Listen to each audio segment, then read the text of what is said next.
GregMO Roberts here. George Romero, George A. Romero, is back at it again. Following up Diary of the Dead, which was a follow-up to Land of the Dead, which was a follow-up to Day of the Dead, which was a follow-up to Dawn of the Dead, which was a follow-up to his groundbreaking Night of the Living Dead, Romero is back at it again with Survival of the Dead, a boring and weak entry in a ever-depreciating genre that he basically created. Now, I may be all zombied out. I admit that. I've seen more zombies than I care to name, and let's be honest, they're not the most interesting of characters. They don't talk, and they usually just mope around in masses looking to chow down on human flesh. Now, you know what? They don't even look scary anymore. You know, granted, I've seen Brie Animal in the morning, and when you see that beast walking into walls and then downstairs sticking a knife in the toaster to get her last Eggo out before her first coffee, I've seen how scary living zombies can be. But zombies in movies, especially the slow-moving ones, are boring, meandering beasts that induce more yawns than screams. Romero seems to believe that there's some life still left in the genre. But with Survival of the Dead, I'm going to suggest that he's at the end of his chain. Now, Survival of the Dead picks up immediately after Diary of the Dead, which I can barely fucking remember, and features the first recurring character in the Romero universe, which is Sarge Crockett, played by Alan Van Sprang. Now, due to the fact that I've been drinking heavily all day, I'm going to cheat and read you the synopsis of the film from the DVD cover. Okay. On a small island off the coast of Delaware, two families locked in a struggle for power and control over the fate of the undead. The O'Flynns approach the zombie plague with a shoot-to-kill attitude.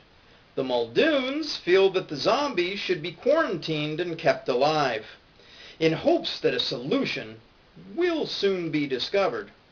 For both families, existence on Plum Island is a nightmarish world where humans are the minority and zombies rule. What the fuck? Whatever. The fact is, Survival of the Dead sucked more than Neil Patrick Harris at a pride parade.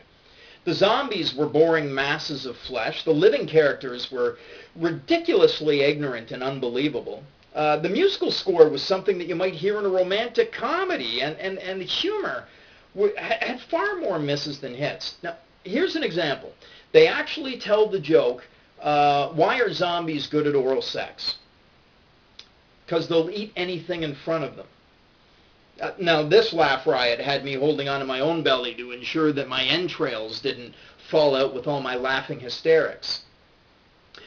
But you know what? Maybe worst of all in Survival of the Dead is the effects. You know, back with Night of the Living Dead and Day of the Dead, the effects were all makeup.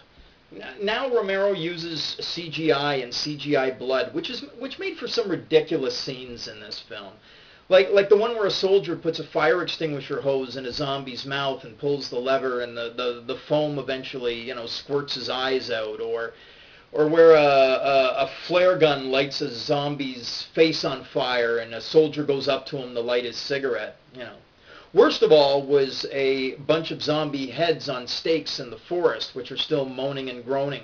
It looked incredibly cheap. It looked like it was in an entirely different film altogether. I've seen better special effects on collegehumor.com. Now, the story that drives this film is the battle between the O'Flynns and the Muldoons, and neither side I gave a fuck about. Both families were played over the top, and I could care less about which family won or was able to prove their theory on zombies. Now, on the DVD cover, Dread Central is quoted as saying that Survival of the Dead is a thrill ride, and Time Out New York is quoted as saying that it's a bloody good time.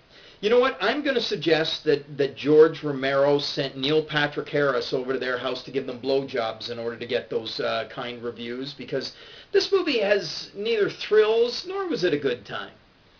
You know, Survival of the Dead cost $4 million to make, and it generated a whopping $101,000 at the box office. Now, Granted, with the DVD, it's probably going to make its money back, especially with Romero's name. But come on, buddy. You know, Romero, you're a Canadian now. Give it up, will you?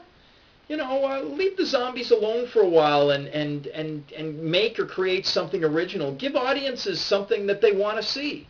You know, like sparkling vampires.